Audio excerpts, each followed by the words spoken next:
Olá, hoje o nosso grupo vai apresentar um trabalho sobre contrastes radiológicos.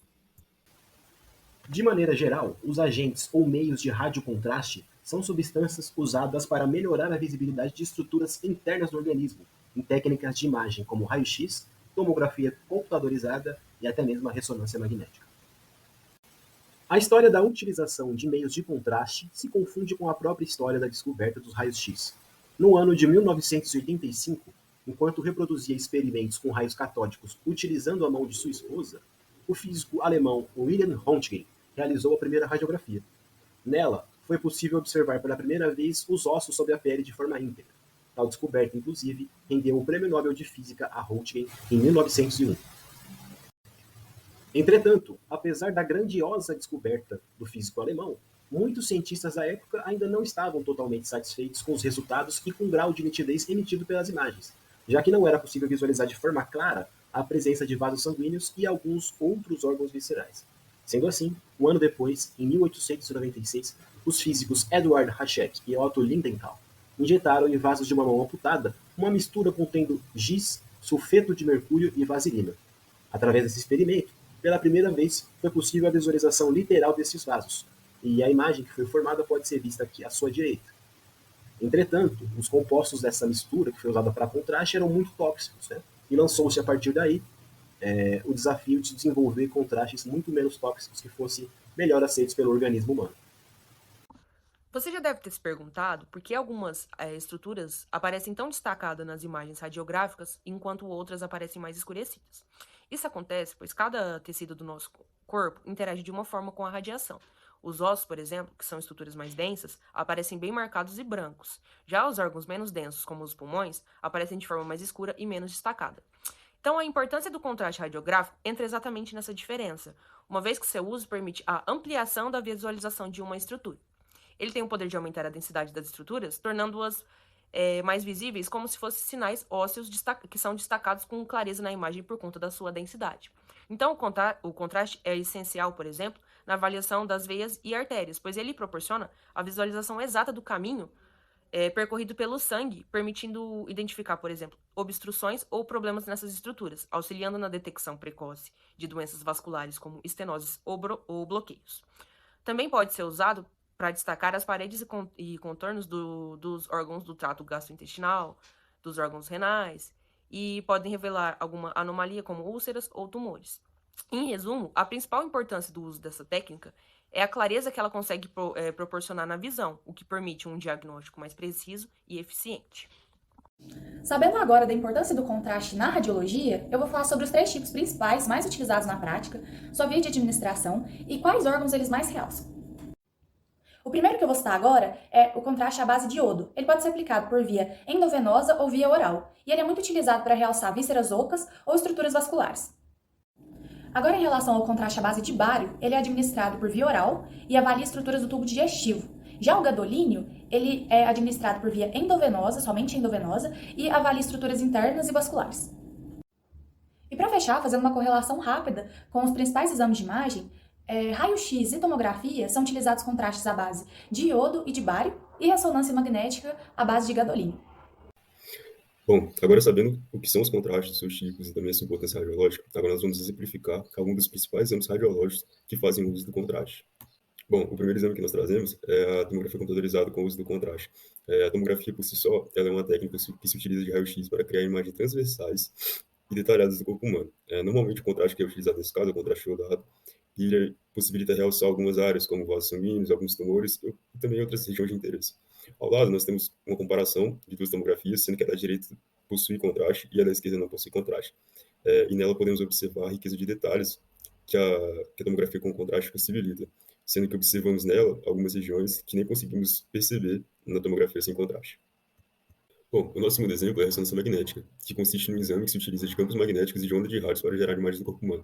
O contraste mais utilizado nesse caso é o de gadolínio, e ele é, assim como na tomografia, utilizado para realçar algumas áreas específicas. Nas imagens ao lado, nós podemos comparar duas ressonâncias, sendo uma com contraste e outra sem contraste, e a evidência de uma área central na imagem que não era tão evidente na tomografia sem contraste. E isso pode facilitar e enriquecer o diagnóstico clínico do paciente. Outro exemplo que podemos dar é a angiografia. Neste exame, utiliza-se o contraste iodado para que se possa avaliar de forma detalhada os vasos sanguíneos e as suas patologias, como aneurisma e arteriosclerose. Na imagem ao lado, nós observamos a angiografia pulmonar, compatível com a hipertensão pulmonar tromboembólica. Neste caso, o diagnóstico só foi confirmado devido a essa técnica de exame com contraste. Mais um exemplo que podemos dar é a urografia excretora. Esse exame ele é utilizado para avaliar o sistema urinário como um todo, incluindo rins, ureteres e bexiga. O contraste iodado ele é injetado intravenosamente e é excretado pelos rins, permitindo visualizar as estruturas e também avaliar a capacidade funcional dos rins. Aqui ao lado nós temos duas imagens. Na figura 1, encontramos um aumento do rim esquerdo e na figura 2 observamos uma duplicidade incompleta do pielo pericial. O último exemplo que separamos foi o estudo radiográfico com contraste do TGI. Neste tipo de exame, o contraste de bário ele é ingerido pelo paciente ou administrado por enema, para visualizar as estruturas como o esôfago, o estômago, o intestino e o colo. Ao lado, temos um exemplo onde observamos o exame de colo intestinal sem alterações. Um ponto fundamental a destacar é que, embora os exames com contraste sejam cada vez mais seguros, ainda existe a possibilidade de causarem reações adversas em alguns pacientes. Dentre os principais riscos destacam-se as reações alérgicas, que podem se manifestar de diferentes formas. Podemos observar reações cutâneas como urticária, edema na pele, prurido, além de outras reações mais graves, como por exemplo anafilaxia, edema na glote, que podem afetar a respiração e levar a uma dificuldade de se comunicar para o paciente. Os efeitos tóxicos da substância utilizada no contraste também são uma preocupação, visto que eles podem causar dores locais, vermelhidão, inchaço e até mesmo o crescimento de caroços na pele. Além disso, pode ter impacto no estômago, no intestino, nos rins, no cérebro, pulmões e até coração, gerando sintomas como, por exemplo, enjoos, vômitos, diminuição na produção de urina, cefaleia, vertigem, fadiga, crise de asma, pressão alta, descompasso e, em casos mais graves, parada cardíaca. Outro aspecto a considerar são as reações vasomotoras que podem surgir em decorrência da ansiedade e da dor durante a aplicação do contraste. Isso pode levar a queda de pressão, bradicardia, desmaios e confusões mentais, além de calafrios. Para evitar essas situações, é essencial que a equipe médica esteja preparada para agir rapidamente diante de qualquer sinal de reação adversa. Além disso, é importante que os pacientes informem sobre possíveis alergias antes do procedimento, para que, quando necessário, possam receber medicamentos antialérgicos preventivos. Em pacientes com maior risco de reações adversas, é possível realizar um protocolo de dessensibilização do contraste, administrando corticoides e antistamínicos antes do exame. Vale lembrar que, em todo caso, os pacientes devem responder a um questionário para identificar possíveis reações adversas e também podem ser submetidos a avaliações de função renal, já que o contraste endovenoso é eliminado principalmente pelos rins. Portanto, a segurança dos pacientes é sempre a prioridade durante os exames de contraste radiológico. Com o devido cuidado e prevenção, podemos garantir que esses procedimentos sejam realizados de forma mais tranquila e eficiente. Agora falando um pouco sobre as contraindicações e os cuidados no uso do contraste radiológico. Vale lembrar que essas contraindicações e cuidados variam conforme o tipo de contraste que será utilizado no procedimento de cada paciente. E depende também de cada paciente que vai estar realizando tal procedimento. E essas reações adversas, reações inflamatórias, que valem, né, ter cuidado na hora de administrar, podem variar aí desde das mais leves às mais pesadas. Como, por exemplo, em pacientes com diabetes que fazem uso de metforminas, tem que tomar certos cuidados ali na utilização de determinados contrastes, porque essa medicação pode diminuir a eliminação de contrastes radiológicos pelos rins, e isso pode ter ali alguma interação ali com o paciente que seja prejudicial, fazendo com que o médico que vai fazer o procedimento e toda a equipe médica ali tem que tomar certos cuidados na hora de fazer esse procedimento, nesse paciente em questão. Outro caso também que pode acontecer é em pacientes com suspeitas de perfuração de víscera oca.